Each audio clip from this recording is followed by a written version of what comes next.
आज देश में बकरीद के करीब आते ही जहां गाय दिखती है वहां पर आरएसएस और बजरंग दल के लोग छापे मारना शुरू करते हैं। गाय दिखी तो गौरक्षा के नाम पर मॉब लिंचिंग्स होती हैं। कि 2015 से 2023 के दरमियान 133 मर्डर्स गौरक्षा के नाम पर हो चुके हैं। कि आज देश में एक इंसान की जान से ज्यादा एक गाय की जान कीमती है। ऐसे कानूनों का इस्तेमाल करके बेकसूर मुस्लिम नौजवानों को जानबूझकर जेल भेजा जाता है, लेकिन यहाँ की कांग्रेस गवर्नमेंट पूरी तरीके से खामोश। कभी आप बर्थ सर्टिफिकेट, डेथ सर्टिफिकेट या पासपोर्ट वेरिफिकेशन करवाने गए होंगे, कभी ना कभी आपने रिश्वत दी होगी। 100-200 रुपए अगर आप देंगे नहीं, आपका काम जल्दी होगा नहीं। ये देश की कड़वी सच्चाई है जो मैं और आप अच्छी तरीके से जानते हैं। अब उनके एरिया में उनका ऑफिसर कितना करप्ट है, उनका एमएलए कितना करप्ट है, मिनिस्टर कितना करप्ट है, इस बात को पूरी देश की आवाम जानती है।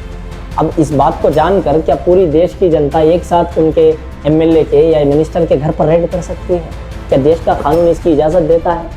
यकीनन जवाब है नहीं, क्योंकि यहाँ किसी भी अपराध को सज़ा देने के लिए यहाँ का कानून, कंसर्न्ड ऑफिसर्स हैं जो उसका इंक्वायरी करते हैं, इन्वेस्टिगेशन करते हैं, और जुडिशियल कोर्ट्स हैं जो उसके सज़ा को अनाउंस करते हैं या उसके जुर्म के मुताबिक उसको सज़ा देते हैं। लेकिन आज देश में बकरीद के करीब आते ही जहाँ गाय दिखती है वहाँ पर आरएसएस और बजरंग दल के लोग छापे मारना शुरू करते हैं।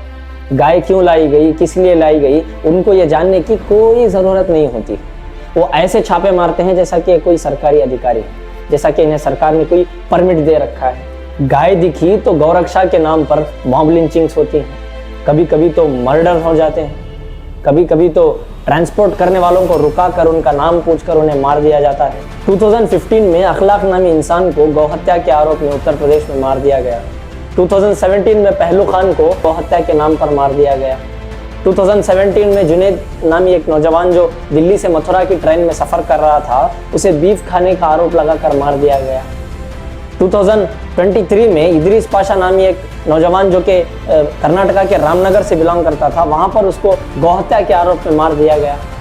अब ये सारी घटनाएं शर्मनाक तो हैं ही, लेकिन क्या आप जानते हैं कि इससे भी शर्मनाक घटना क्या है?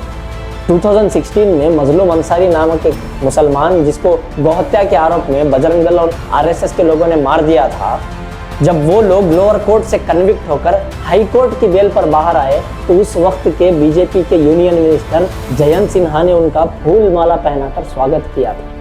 ह्यूमन राइट्स वॉच की रिपोर्ट कहती है कि 2015 से 2023 के दरमियान 133 मर्डर्स गौरक्षा के नाम पर हो चुके हैं। इसमें 97% जो विक्टिम्स हैं, जो मरने वाले हैं, वो मुसलमान। जो सो कॉल्ड गौरक्षक हैं उन्हें ये पता होना चाहिए कि 2022 की एनसीआरबी की रिपोर्ट कहती है कि 2022 में गाय के रास्ते में आकर एक्सीडेंट होने की वजह से 500 लोग अपनी जान गंवा चुके हैं। अब इन सारे गौरक्षकों को अचानक बकरीद के टाइम पर ही गौरक्षा क्यों याद आती है?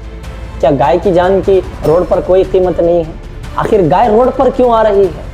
क्योंकि उसका केयर सही से नहीं लिया जाता है, उसका ख्याल नहीं रखा जाता है, यहाँ तक कि गौशालाओं में उसका सही से केयर नहीं किया जाता है, इसीलिए गाय रास्तों पर आती है।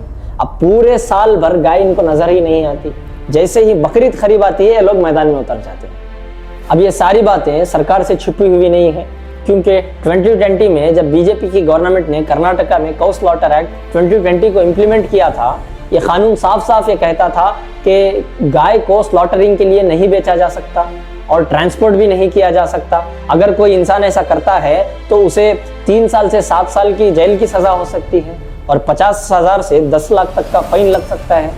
अब ये सारी चीज़ों को इवन कांग्रेस के बहुत बड़े लीडर सिद्धरामैया ने और जेडीएस के former prime minister HD Deve Gowda ने ये कहकर विरोध किया था कि ये कानून किसानों के लिए बहुत खतरनाक होता है, ये कानून से किसानों का नुकसान होता है, किसान इसका निशाना बन सकते हैं। कर्नाटका में आज कांग्रेस गवर्नमेंट आने के 2 साल पूरे होने के बावजूद भी आज तक इस एक्ट को रिपील नहीं किया गया है, इस कानून को वापस नहीं लिया गया है। क्यों कांग्रेस गवर्नमेंट इस कानून को वापस नहीं ले रही है? क्योंकि कांग्रेस गवर्नमेंट भी चाहती है कि मुस्लिम नौजवानों को कैसे टारगेट किया जाए। ऐसे कानूनों का इस्तेमाल करके मुसलमानों को टारगेट किया जाता है, ऐसे कानूनों का इस्तेमाल करके बेकसूर मुस्लिम नौजवानों को जानबूझकर जेल भेजा जाता है। और आज कर्नाटका में कुछ लोग गौरक्षा के नाम पर खुलेआम गुंडागर्दी करते फिर रहे हैं। यहाँ तक कि बीजेपी के एमएलए मुस्लिम इलाकों में जाकर ये चेक कर रहे हैं कि गाय कहाँ है, गाय किस लिए लाई गई है, देश के राज्य के माहौल को खराब करने की कोशिश कर रहे हैं। लेकिन यहाँ की कांग्रेस गवर्नमेंट पूरी तरीके से खामोश है। क्यों?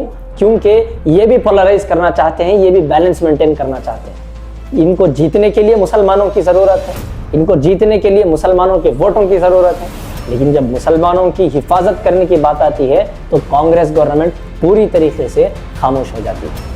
आज देश में एक इंसान के कत्ल पर या एक औरत के रेप होने पर मीडिया का अटेंशन नहीं मिलता जितना गौ हत्या पर मिलता है। ये सब चीज़ों को अगर देखें तो मुझे साफ साफ ये लगता है कि आज देश में एक इंसान की जान से ज़्यादा एक गाय की जान कीमती है।